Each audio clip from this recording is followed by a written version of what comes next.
हमें इस विचित्र आकर्षणमयी माया से बचने का अवसर मिला है। इसे छोटी मोटी मत समझ लेना। भगवान के वचन है, मम माया दुरत्यया। ऐसी दुरत्य है कि केवल भगवान की शरण ही तुम्हें बचा सकती, बस। दूसरा कोई उपाय ही नहीं है। जितना उपाय है वो सब मायाकृत ही है। हम समझ नहीं पाते। हमारा अंतःकरण माया में, इंद्रियां माया में, शरीर माया में, हम फंसे इसी जाल में हैं। इंद्रियों के विषय की इतनी महत्ता मन में बैठी है और मन की तन्मयता इतनी अपने स्वीकार किए हुए है कि किसी भी कोने में ना श्री जी का स्थान है, ना प्रभु का स्थान है, ना धर्म का स्थान है। पूरा का पूरा अंतःकरण विषय ने अधिकार कर लिया है। अब जब तक हम सत्संग का हृदय में मनन करके और विधि निषेध का पालन नहीं करेंगे, तब तक हृदय में भरा ही रहेगा। जहां अवसर आएगा वो परास्त कर देगा। इसलिए रोज सत्संग जो हमें ऐसी पावन भूमि में बैठकर सुनने को मिलता है, उस पर महत्व हो जाए कि हमारे ऊपर बड़ी कृपा है। जब द्रवहि दीन दयालु राघो तो साधु संगति पाई है। पर ये विषय इतना प्रबल है, अगर आपने इंद्रियों के सुख की प्रधानता कर ली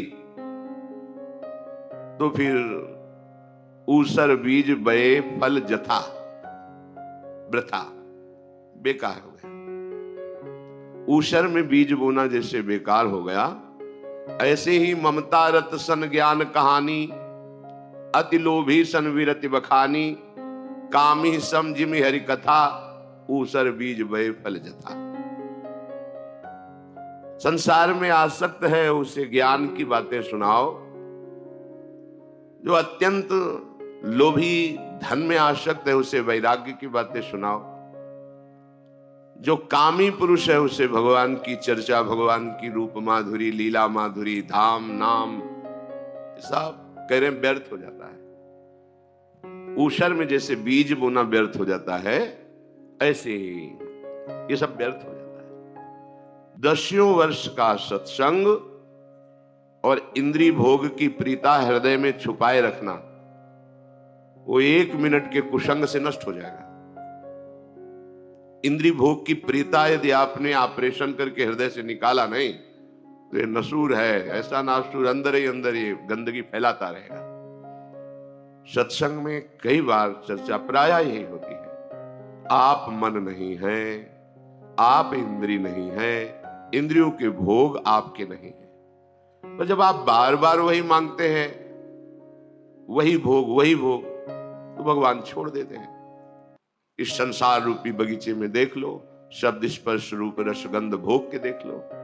फिर जब त्राहिमाम करोगे फिर रास्ता खुला है। समय बर्बाद करना, अंतःकरण मलिन करना और अपने को दुर्गति में फंसा लेना, पर समझ कहां आती है?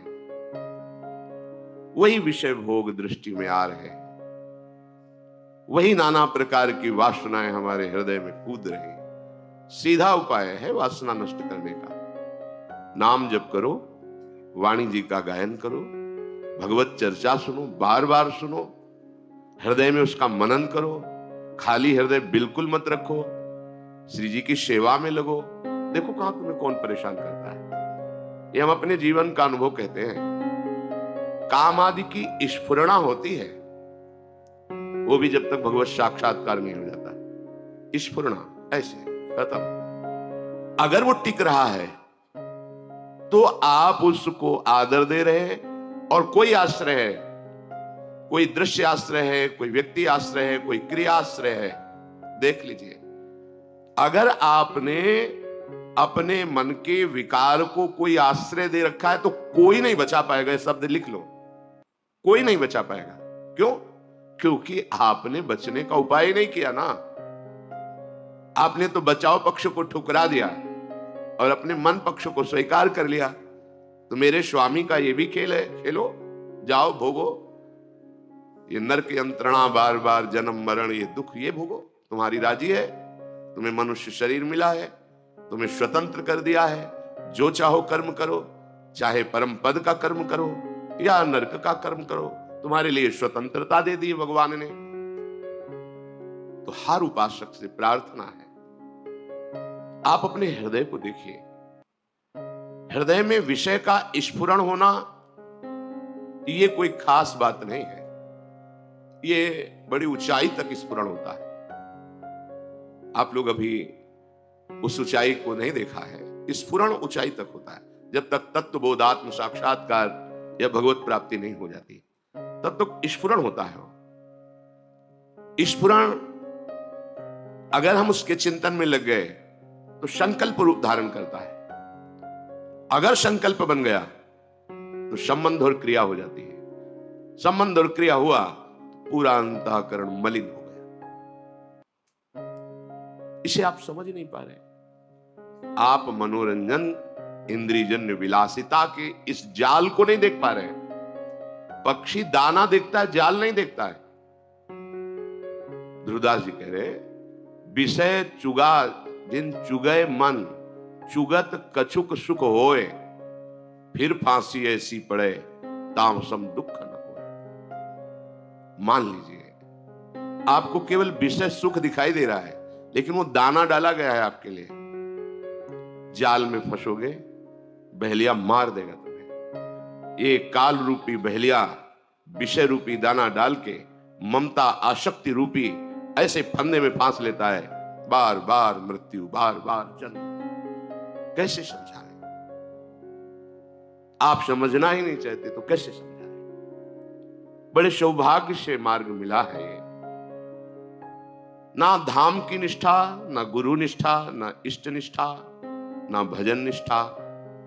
हम देखते हैं एक क्षण विषय संयोग के लिए अनंत जन्मों की बिगड़ी सुधारने वाले धाम को छोड़ दिया।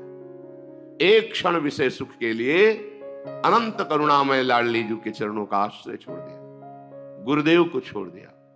प्रभु को कहां स्थान है? बड़ा आश्चर्य में तभी हम विचार किया करते थे एकांत में कि जो भगवत प्राप्त हो गए उनकी तो इतनी सामर्थ्य पूरे विश्व का कल्याण कर सकते हैं, फिर वो छुपे छुपे क्यों घूमते हैं? क्यों नहीं समाज में उतर करके सबका मंगल कर देते हैं? क्योंकि मम भक्ति युक्तो भुवनम पुनातो। फिर छुपते क्यों हैं? ये तो सर्वलोक विजयी है, इनको कौन परास्त कर सकता है? शिष्य शिष्य ही रहता है। जगत गुरु भगवान पूरे जीवन शिक्षा देते रहते हैं। ये संसार जगत गुरु भगवान का